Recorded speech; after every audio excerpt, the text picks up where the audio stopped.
When I slid the divorce papers across the dining table, Adrian Shaw didn't even look up. His attention stayed glued to his phone, where green and red stock charts pulsed like a living heartbeat, numbers rising, numbers bleeding, reflections flickering across his pupils as cold and clean as polished glass. Only when the white sheet of paper sat squarely in his territory right beside his coffee, right beneath his thumb, did he finally lift his head. His gaze landed on me the way it might land on a service notice, something to sign, something to dismiss, something that belonged to the house, not to his life. He pointed lazily toward the kitchen, irritation already in his voice, as if I'd interrupted an important meeting instead of ending a marriage. Is this really about that? Yes, I said. My voice was level. The kind of calm you only earn after years of swallowing storms until your throat forgets how to scream. He blinked, as if my steadiness offended him. Just because of that, he repeated, tapping the divorce petition with one impatient finger. Not the gentle touch of a man reading the last page of a shared story, more like a prosecutor presenting evidence of my absurdity. Then his jaw tightened. And Nora? His voice sharpened. You're just going to abandon her. Do you even know she's been skipping grades, prepping for her exams? You choose now to do this, and you never once think about what it does to her. I stood at the edge of the table, spine straight, shoulders relaxed. I didn't flinch the way I used to. I didn't shrink into the role he'd trained me to play. Quiet, guilty, apologetic. She's your daughter too, I said. Sign the papers first. After her exam, we'll tell her. I'm not fighting for custody. I paused, letting silence stretch long enough to sting. In her eyes, I'm not a mother. I'm a kitchen appliance. Press a button when you're hungry. Forget it exists once you're full. For the first time, something like surprise crossed Adrian's face. A crack, brief as lightning. He hadn't expected me to say it out loud. He hadn't expected me to name the thing he'd spent 10 years pretending wasn't real. Claire. His tone softened abruptly, syrup poured over steel. He leaned back in his chair, adding a practiced weariness, as if he were the one carrying bruises nobody noticed. About yesterday. I didn't mean to start anything at dinner. I'm sorry. I know you work hard. I know you've been doing a lot. But his eyes didn't match the apology. His eyes still held that faint, permanent impatience, like I was a woman who complained too much about details that didn't matter. Yesterday had been our 10th wedding anniversary. All afternoon I'd been alone in that house, marinating meat, simmering broth, adjusting the warm yellow lights above the dining room until the glow felt like something a family might sit under. Every dish on the table had been a stitched-together memory, my hands trying to sew warmth into a marriage that had been unraveling for years. When night finally fell, the only celebration I got was the soft twist of the lock and Adrian's unsteady footsteps in the living room. He walked in with the first wind of winter clinging to him, reeking of alcohol and something else, a perfume I didn't own. Crisp, expensive, sharp, a scent that didn't belong in a home that always smelled like detergent and cooking oil and dish soap. I wiped my hands on my apron and stepped out of the kitchen with a smile that had taken me 10 years to perfect. I had rehearsed the words, "Happy Anniversary," like a prayer. Adrian didn't even glance at me. He tossed his coat over the sofa without looking where it landed, then walked straight to the table like this was a hotel and I was staff. 10 years. And his eyes still didn't bother to find my face. Not once. Not even for a flicker of light. I tried to keep the peace. I always tried. Peace in that house meant swallowing your own throat. It meant turning humiliation into a private language you spoke only to yourself. But halfway through his steak, I heard my own voice snap, not loud, not dramatic, just finally tired of dying quietly. Is the food I made that awful? I asked. Or is the food outside just so delicious you can't spare a single sentence for the woman sitting across from you? Adrian's expression dropped like a curtain. He slammed his fork onto the plate. Metal shrieked against porcelain, a harsh sound that crushed the last fragile warmth I'd built into the room. He stood. He always stood, when he wanted to remind you how small you were. "You're unbelievable," he said, looking down at me with that familiar contempt. "I'll hire a housekeeper tomorrow. If you don't want to do this, fine. Plenty of people are happy to serve." Across from us, Nora, the daughter I had carried, fed, rocked, and raised with my entire youth, sat perfectly still, watching like this was a boring show she couldn't wait to leave. Then she stood up. No anger, no tears, no hesitation. She lifted her plate and dumped the steak straight into the trash right in front of me. The meat slid off in a hot, heavy thud, wet and final, like something being buried. She looked at me with eyes as cold as her father's, copying the expression she'd learned from him the way children learn language. "Dad's right," she said with a faint curl of her lip. "I can't swallow it either." To them, it was just a ruined dinner. To me, it was the last time they stepped on the last piece of dignity I'd been trying to protect, even while it tore my hands open. And as always, I cleaned up after them, quietly, efficiently. I gathered broken pieces and wiped stains like it was my job to erase pain from the floor. Until today I looked Adrian in the eye and didn't offer him a single inch of negotiation. "Sign it," I said. 10 years is enough. He wasn't stingy with money. He never was. He gave me what was legally mine without arguing. Maybe because in his world, writing a check was easier than looking at himself. When I stepped back into the master bedroom, the room I'd lived in for a decade, I realized how quickly a home can turn into a place you're merely allowed to exist. I packed my clothes, folded my books, lifted framed photos off shelves like they were props from a play I no longer acted in. Every item was proof of how hard I'd tried to belong in his world. Now I tucked them away with the speed of someone escaping a fire. Adrian leaned against the doorframe with his arms crossed, voice flat and familiar. "Didn't you say we'd wait until after Nora's exam to tell her? If you move out now, she'll suspect something." I met his eyes, still distant, still impersonal. "I'm not moving out," I said calmly. "I'm moving to the guest room." Then softer but sharper, like a blade turned in the dark. "You're used to that arrangement anyway." For a second, his face tightened, as if my words had lodged somewhere he couldn't breathe around. But he recovered fast. He always did. I dragged my suitcase past him. At the front door, I stopped and looked back once, not at him, but at the nightstand. I opened the drawer and took the family photo from Nora's 1-month celebration. In the picture, we were radiant.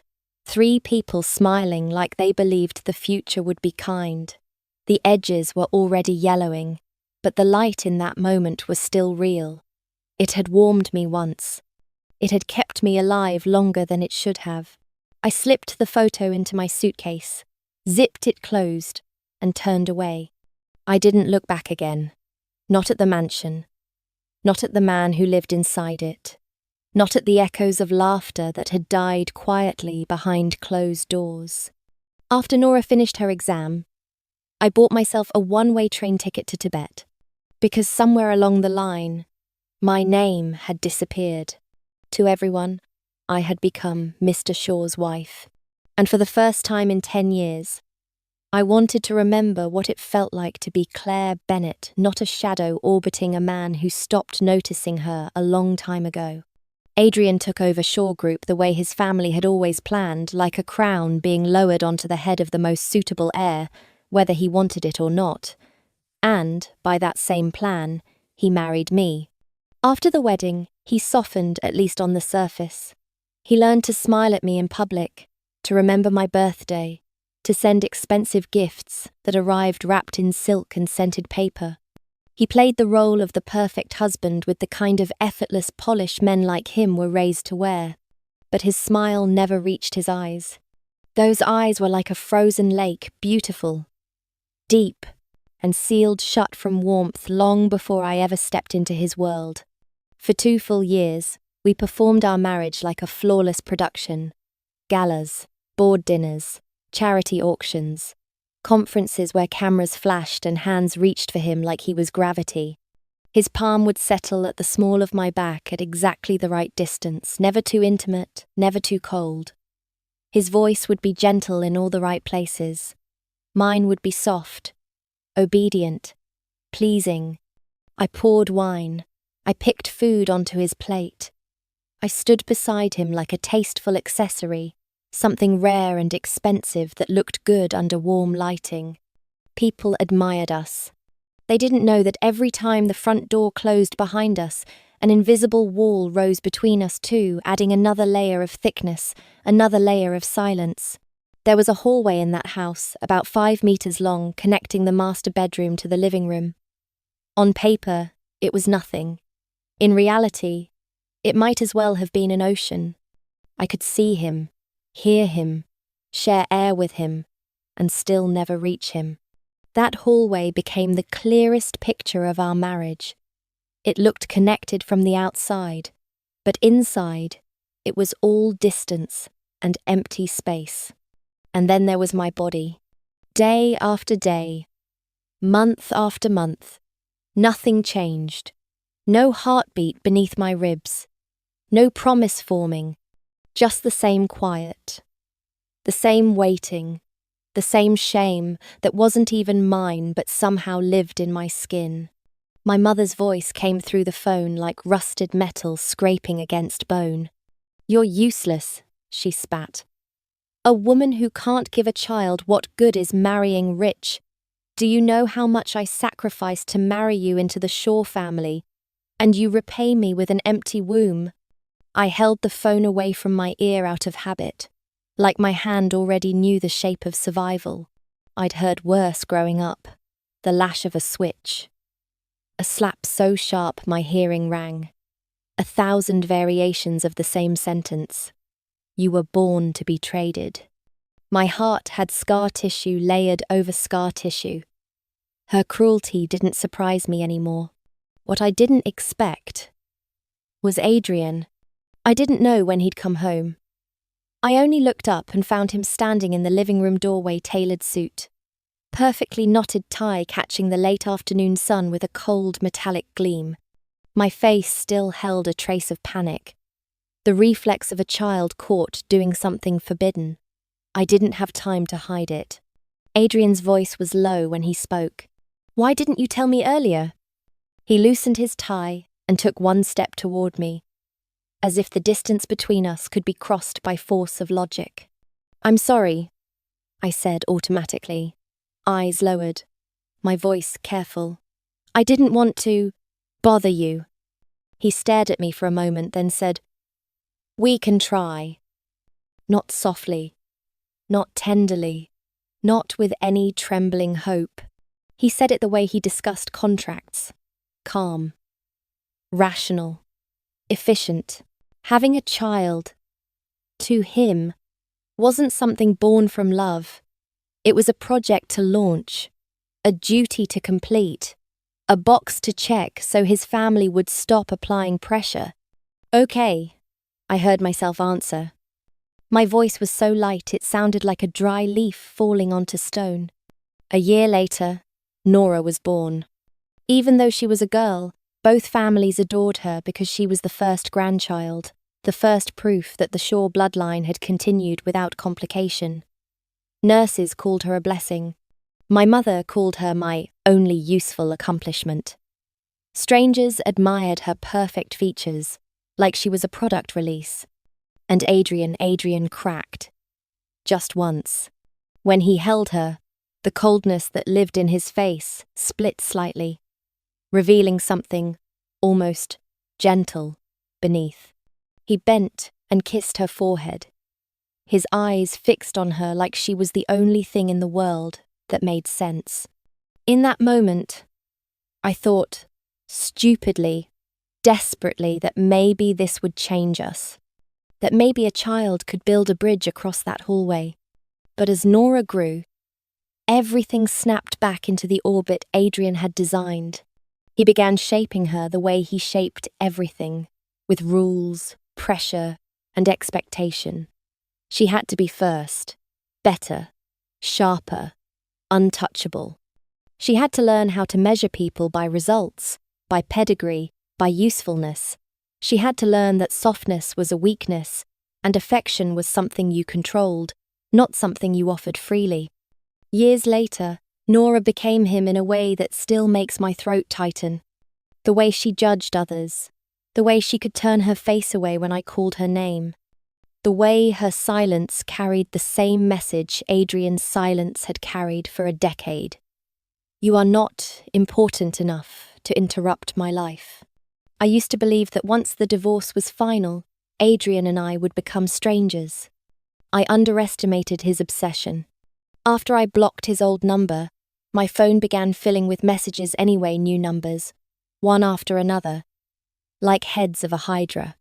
I blocked one.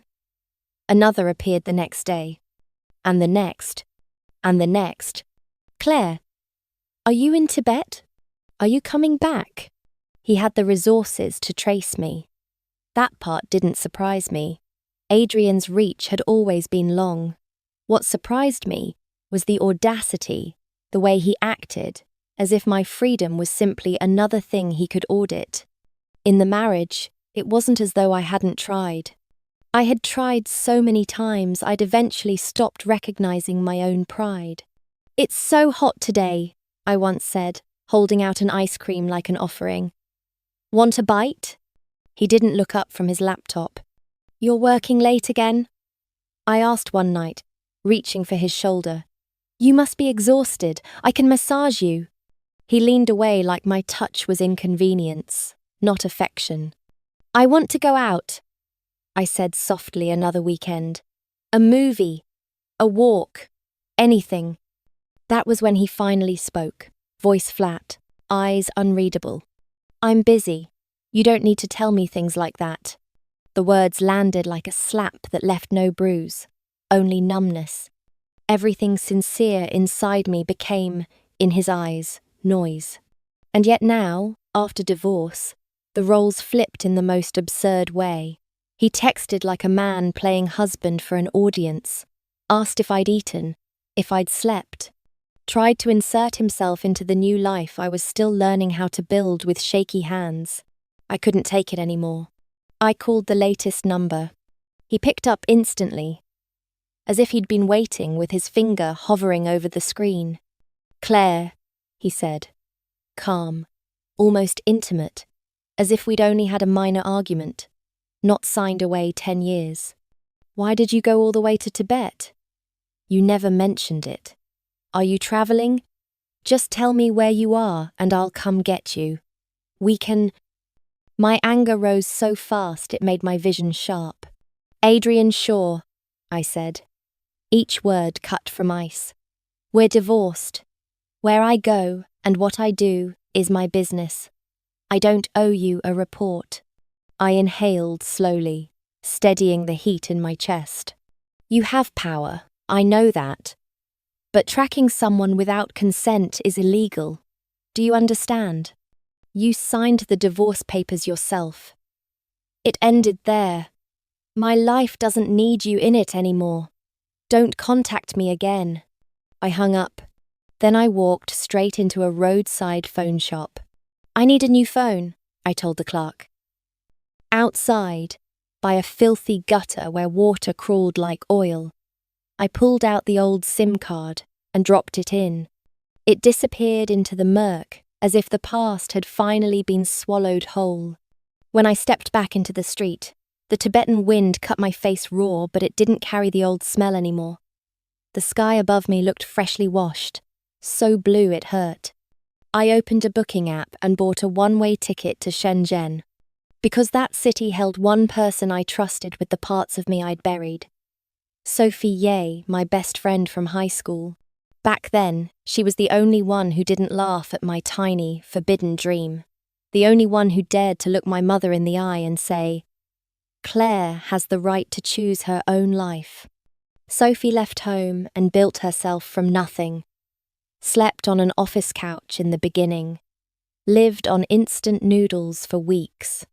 And still, whenever she video called me, she smiled like neon bright, relentless, impossible to turn off. I had once tried to invest in her, to help her. Maybe, deep down, to atone for the fact I hadn't been brave enough to run away with her back then. Adrian didn't even lift his eyes when he flipped through Sophie's proposal. "This?"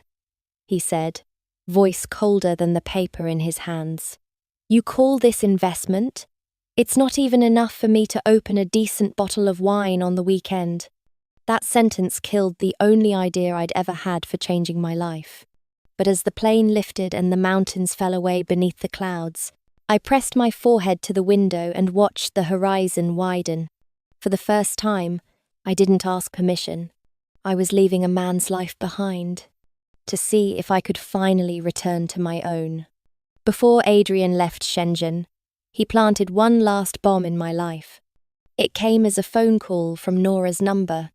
The familiar digits flashed across my screen and my heart stuttered, not from hope, but from a strange, suspended disbelief. How long had it been? I couldn't even remember the last time she'd called me first. I answered, but I didn't speak. On the other end was a silence so thick it felt like someone had pressed a pillow over the line. Then I heard its shaky breathing, careful and small, as if even inhaling too loudly might shatter the connection.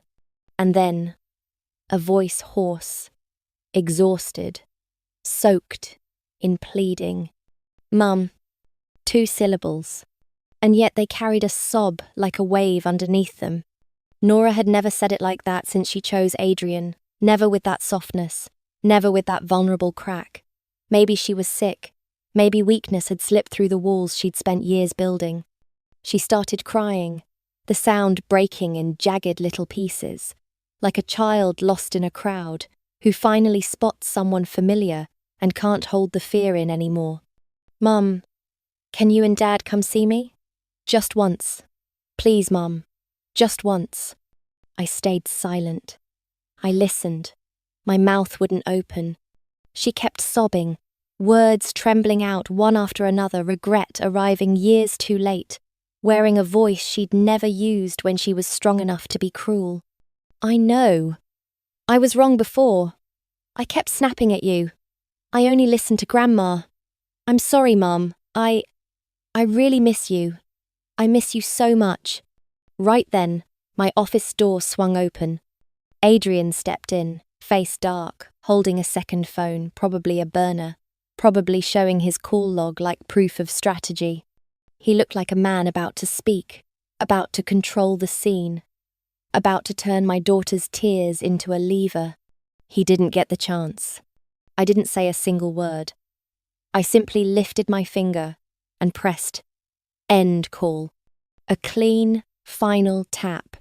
The dial tone sliced through Nora's unfinished sobs and also severed whatever fury Adrian was about to unleash. Beep, beep, silence. I didn't go back to Beijing with Adrian. There was a time when one cough from Nora could keep me awake all night, heart racing with fear. There was a time I could read her temperature through my fingertips. But now, hearing her cry, "Mum," into the phone, I felt only a hollow, cold space inside me. Strange, unnatural, and yet clarifying. The coldness didn't make me cruel. It made me awake. My life didn't shift because of that call. Early next month, Sophie had placed the entire new product launch in my hands.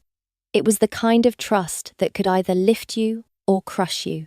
It had been a long time since I'd stood on stage. Even though I prepared obsessively every slide, every number, every transition, every greeting, nerves still moved like tiny insects beneath my ribs. But when the day arrived, something in me clicked into place. For 2 hours, I delivered the presentation with steady confidence under dozens of watchful eyes. My voice didn't shake. My pacing didn't falter. I wasn't the ornamental wife forced to sit beside a powerful man, smiling politely while men discussed the world as if I didn't exist. I was the one guiding the room. I was the one people had to listen to seriously, respectfully, fully. When I ended with, "Thank you for your time," and bowed, applause erupted like thunder, rolling in waves across the hall. It wasn't just approval for a successful launch. It felt like confirmation. Here, I was standing on my own feet. As I turned to leave the stage, I let my eyes skim the audience out of habit, just a quick sweep. But at the very last row, my gaze snagged. Somewhere between the lights and the noise and the crowd, Adrian and Nora were sitting there. Adrian met my eyes and immediately lifted a thumbs up, the corner of his mouth curving in a pleased little smile, as if he were applauding a performance he'd helped produce. "Claire," he called out as I passed, voice warm enough for strangers to believe it. "That was incredible. Congratulations." I looked right through him. My gaze moved on without stopping, for even a second. The moment I stepped down into the audience area, Adrian closed the distance fast. In his hand was a gift box wrapped with obsessive care, glossy paper, crisp ribbon, a luxury jewelry logo stamped at the corner. I didn't need to open it to know it was expensive. New collection. Limited run. The kind of gift he used to throw at problems like money could erase them. I lifted a hand and blocked it calmly. "No," I said. "Take it home." Nora looked up at me. Her eyes, once so icy, so proud, held something different now.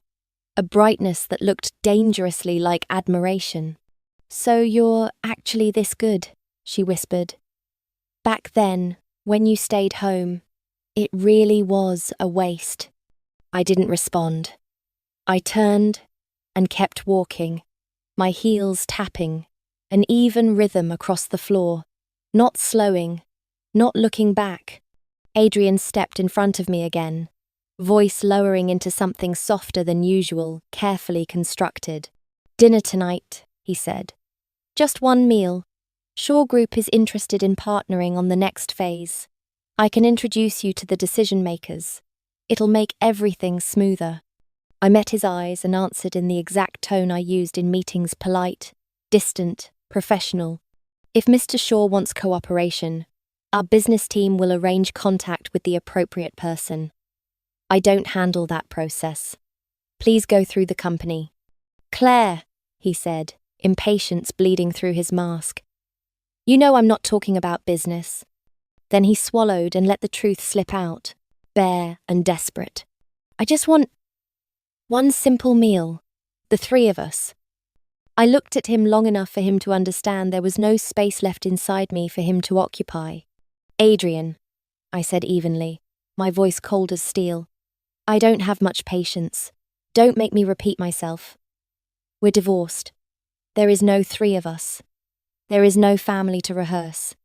I shifted slightly to step around him. "I have work, excuse me." And I walked away, leaving behind only my straight back, my unwavering stride, and his silence.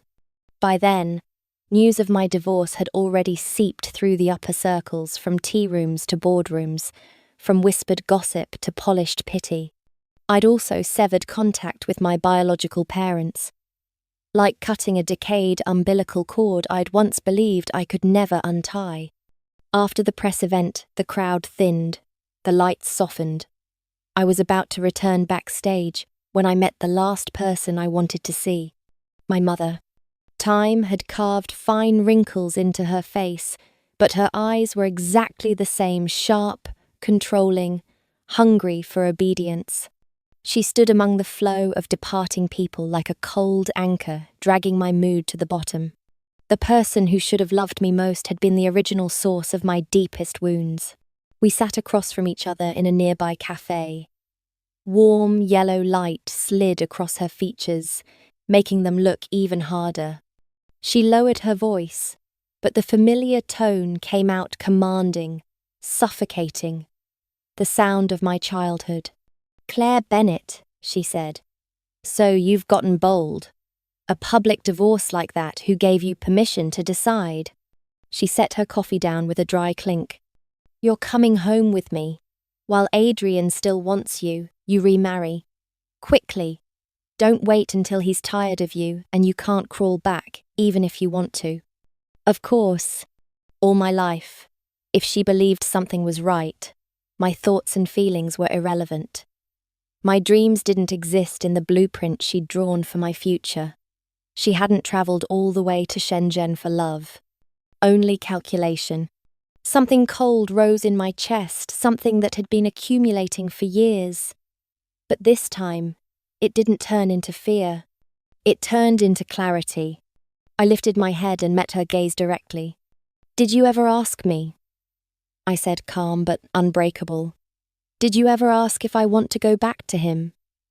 I leaned forward slightly, voice steady. I'm your daughter. But in decades, have you ever cared about how I feel even once? What I wore, where I studied, who I married. Every step was decided by you. I lived like a puppet on strings, and even my marriage, the biggest decision of my life, wasn't mine to speak on. I took a breath, and the words came slowly, each one precise. In 10 years with Adrian, cold or warm, pain or comfort, did you ever care? If no one loves me, I said quietly, then I will learn to love myself. And we don't need this ridiculous marriage to prop up the Bennett name anymore. I paused, lips curling into something close to a smile, sharp, humorless. And Adrian, the woman he's kept in his heart for more than 10 years, she's already back. Why should I return and become leftovers again? This time, I said, looking her dead in the eye, I won't obey you. For a moment, she stared at me, as if trying to locate the source of this rebellion, as if my spine had grown overnight and defended her. The air thickened, heavy, hard to breathe. Finally, the anger in her eyes blurred into something deeper and more complicated. Disappointment, confusion, maybe even fear. I couldn't read it. She stood abruptly and walked away. Her heels clicked on marble, cold, sharp, urgent, fading as she disappeared. But right before she turned the corner, her steps halted. She tilted slightly, her gaze cutting toward a shadowed area behind a partition. There, half hidden, stood Adrian. My mother's eyes landed on him for less than a second, so fast it could have been imagined. Then she looked away and kept walking as if she'd seen nothing. I stayed seated, hands wrapped around a coffee that had long gone cold. A few moments later, Adrian appeared, moving quickly, posture lowered in a way I'd never seen before. His voice was hoarse, his pride stripped thin. Claire, he swallowed. Can't you give me one more chance? He spoke too fast, words tripping over each other, eyes full of frantic need. I know I was terrible, cold, uncaring. I treated your sacrifices like they were automatic. Just one more time. I'll change. I'll become whatever you want. Just tell me. I looked at him, this man who once stood above me like law, now reduced to begging, and felt nothing soften. Only cold disgust. It's over, I said flatly. Stop. He exhaled hard and yanked open his suit jacket like he couldn't breathe. His hair was messy, falling over his forehead. The expensive shirt was wrinkled, collar open, sleeves stained like he'd worn it for days. It might have moved me once. It didn't now. When I rose to leave, he panicked, lunged forward, and clamped onto my wrist so tightly my bones ached. Don't go, he rasped. Please. His voice shook, fear naked in his eyes. Claire, the truth is, I've loved you for years. I was just too stupid, too cowardly to admit it. Since you left, the house is a grave. Every time I go back, I feel empty. I know it's my fault. Give me one last chance. One last love. I almost laughed. With one sharp motion, I ripped my wrist free. The decisiveness startled even him. "Adrian Shaw," I said, my words cutting like blades. "Your idea of love is keeping another woman's letters and photo like relics in a safe for 10 years. It's getting drunk and holding me while calling her name. It's wearing a perfect suit on our 10-year anniversary so you can stand beside Vivian Moore and leave me alone at a table of cold food." Each sentence struck him like a slap. He went white. His mouth moved, but no sound came. After a long silence, he managed a weak defense, grasping at the last thread of hope. "Vivian and we haven't been in contact for a long time. The last time was just closure. I wanted to know she was doing well. I wanted to end the past." "End it," I echoed. And the laugh that escaped me carried nothing warm. "You drowned in your past and turned my 10-year marriage into a joke." My eyes held no mercy. "This is the last time I see you," I said slowly. "Stop performing. Stop showing up. Your regret is too late. Your love is too cheap. It only makes me sick." I turned and walked away without hesitation. I didn't look back once. Behind me, Adrian stood frozen in that cafe, like a pitiful clown stripped of makeup, grey-faced, wrecked, finally forced to stare at what he'd done. The product launch exploded beyond every expectation. My life became a spinning top days, blurring into nights, meetings into presentations, partners into contracts. The pace was relentless, and my body eventually crossed its limit without asking my permission.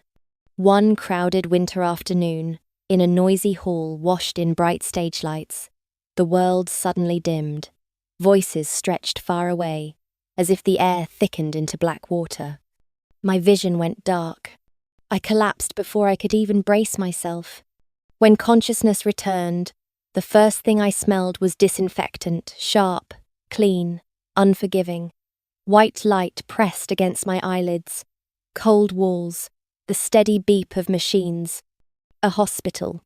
Before I could fully focus, a familiar voice, one that exhausted me more than any pain, spoke.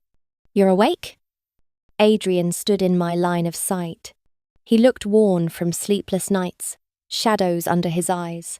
His tone was softened deliberately, but the old blame still lurked underneath. "I know you're busy, but you can't treat your body like this. Luckily, I was nearby. I got you here in time." He reached out to adjust the blanket. "Thank you," I cut in, my voice hoarse but clear enough to stop his hand mid-air. The distance in my tone didn't push him back. Instead, he leaned closer, confidence mixing with pleading like an old habit. "Claire, come home with me. Let me take care of you. I won't let you suffer like this again." "Mr. Shaw," a young woman's voice interrupted, clear, firm. Sophie strode into the room carrying a thermal container and a stack of documents. She didn't spare Adrian a glance. She went straight to my bedside, set the soup down like she belonged there, like she'd been doing this for years. "The doctor said hypoglycemia plus exhaustion," she told me briskly. "You need rest." I made soup and brought it over. She opened the lid. Warm scent filled the room. She set the documents aside. "These can wait until you're fully better. Don't rush." Sophie's presence was like cool wind, decisive, strong, and quietly gentle. Without doing anything dramatic, she shifted the center of the room away from Adrian, pushing him into irrelevance with pure competence. Adrian watched her move, how naturally she checked the IV rate, how practiced her hands were, how familiar she was with the rhythm of caring for me when I was too busy to remember my own body. His mouth opened. Nothing came out. All the scenes he'd imagined him feeding me, him redeeming himself with tenderness, turned absurd beside the care that had already been here long before he arrived. The air tightened. Only then did Sophie look up, giving him a polite nod that carried no warmth. "Mr. Shaw," she said evenly. "Miss Bennett needs rest. I've got it covered here. Please, feel free." The words were courteous. The meaning was a dismissal with no room for negotiation. Adrian's face drained of colour. He didn't argue. He simply turned and left, his back carrying a heavy, stunned emptiness as the door swallowed him. Sophie closed it gently. The noise of the hallway faded. Inside, there was only the warm scent of soup, the soft beep of the drip, the quiet rustle of paper. She scooped up a spoonful, blew on it, and brought it to my lips. "Drink," she murmured. "Sleep again. We'll deal with everything tomorrow." I looked at her, the woman who had opened her arms when I had nothing but exhaustion and 2 suitcases, the woman who had never demanded I become someone else to deserve space in her life. Some people believe love arriving late is redemption. They don't understand that the one who waited has already learned to heal alone. She stopped standing at the old door, hoping someone would finally open it. And she found, at last, an umbrella that didn't appear after the storm, but stood beside her through it.